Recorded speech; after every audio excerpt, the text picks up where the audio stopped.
গতকালকে তো আপনাদের সাথে যে ব্লগটা শেয়ার করেছিলাম সেটা ছিল আমাদের বিপত্তারিণী পুজোর বারের দিনের ব্লগ।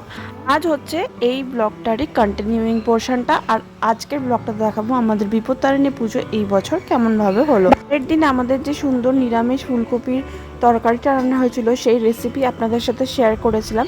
তারপরে খেয়ে নিয়েছিলাম দুপুরের লাঞ্চটা। একদম সিম্পল বারের লাঞ্চ ছিল। আর তারপর সারাটা দিন জুড়ে এরকম হচ্ছিল সমানে বৃষ্টি, ভীষণ জোরে বৃষ্টি হচ্ছিল এবং বৃষ্টি হওয়ার দরুন না বারবার করে পাখিগুলো আসতেও পারছিল না।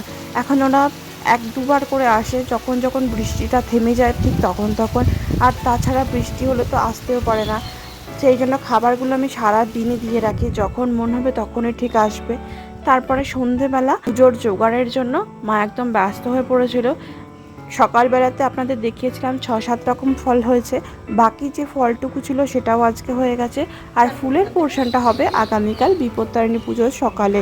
এই ফুলের কিটগুলো হয় না খুব সুবিধা হয়েছে, কারণ এই ফুলের কিটগুলোর মধ্যে দেওয়া থাকে 13 রকমের ফল, যেটা নিজেকে আর জোগাড় করতে হয় না। আর দ্বিতীয়ত হচ্ছে যে সুতোটা পরা হয়, মানে ব্রতী যে তাগাটা পড়বে 13টা গিট দিয়ে 13টা দূর্বা দিয়ে, সেটা ওনারাই একদম রেডি করে রাখেন ওই ফুলের কিটটার মধ্যে। এদিকে ঠাকুরকে দেওয়া হয়ে গেছিলো শয়ন, সন্ধে শীতল দেওয়ার পর কিছুর জোগাড়ি দেখতে দেখতে হয়ে গেল। 13 রকম মিষ্টি, 13 রকম ফল সব রেডি করে রাখা হয়েছে। মুগ কড়াই ছোলা সব ভিজিয়ে নেওয়া হয়েছে। সকালবেলাতে শুধু ফুলের কিটটা নেওয়া হবে আর পান সুপারিটা নেওয়া হবে। সেদিন রাত্রে ছিল আমাদের পরোটা আর আলু ভাজা। পরের দিন একদম সকাল সকাল উঠে স্নান করে বাড়ির পুজো সেরে আর তারপর সমস্ত ফল এবং সব বাকি সব সরঞ্জাম নিয়ে রেডি হয়ে চলে গিয়েছিলাম বিপত্তারিণী মন্দিরে। আর এদিকে পান সুপারি ইত্যাদিও একদম রেডি করা হয়ে গেছিলো, 13টা বাতাসাও ছিল। আবার দেখলাম এই বছর ওরা আবার ফুলের কিটের সঙ্গে দিয়েছে ওই এলাচ সুপুর লবঙ্গ দিয়ে যে মুখ শুদ্ধিটা সাজা হয় সেটা। ওটা অবশ্য আমাদের নিয়মে নেই, বাট ওরা এবার দিয়ে দিয়েছিল, তাই জন্য ওটা নিয়েই আসা হয়েছে। আর এইদিকে মা গুলে নিচ্ছিল সিঁদুর পান পাতাতে। 13টা পান তো নেওয়া হয়েছে, এছাড়াও আরেকটা এক্সট্রা পানের মধ্যে সিঁদুর গুলে নেওয়া হচ্ছিলো সর্ষের তেল দিয়ে। আমরা আর এক্সট্রা করে তেল নিই না, এই সিঁদুরের মধ্যেই তেল একবারে মিশিয়ে দেওয়া হয় মাকে। বিপত্তারিণী পুজোর দিনও সকাল থেকে তুমুল বৃষ্টি চলেছিল, তার কোনো ব্যতিক্রম হয়নি। আর রাস্তাঘাটও যার জন্য ভীষণ নোংরা, ভিজে কাদা প্যাচ প্যাচ। আর এইদিকে আবার একটা বড় ট্রাক্টর এসে ঢুকে গেছিলো মন্দিরের ঠিক সামনে, যে কারণের জন্য মন্দিরে যেতে পারছিলাম না। মন্দিরে ঢুকতে গিয়ে দেখি আমরা অলরেডি লেট হয়ে গেছি, কারণ ফার্স্ট ব্যাচের পুজো অলমোস্ট কমপ্লিট আর ব্রত কথা চলছে। তারপরে আমরা সেকেন্ড ব্যাচে দিলাম পুজো যথারীতি। একদিকে সেকেন্ড ব্যাচে দেওয়াতে ভালোই হয়েছিল, কারণ বেশি ভিড়টা ছিল একদম ফার্স্ট ব্যাচেই, অনেক মানুষ ছিলেন। কিন্তু সেকেন্ড ব্যাচটা কম্পারেটিভলি একদম ফাঁকা ফাঁকাই ছিল। খুব সুন্দরভাবে পুজোও দেওয়া হলো। আর তারপরে মা এখানে বেঁধে নিচ্ছিল তাগাটা, তো ঠাকুরমশাই বেঁধে দিচ্ছিলেন। পুজো দেওয়া কমপ্লিট, তারপরে এখানে বসে বসে মা কিছুক্ষণ ব্রত কথা শুনলো, কারণ প্রত্যেকটা ব্যাচেই কিন্তু ব্রত কথা শোনানো হচ্ছিল। তারপর আমরা বেরিয়ে পড়লাম।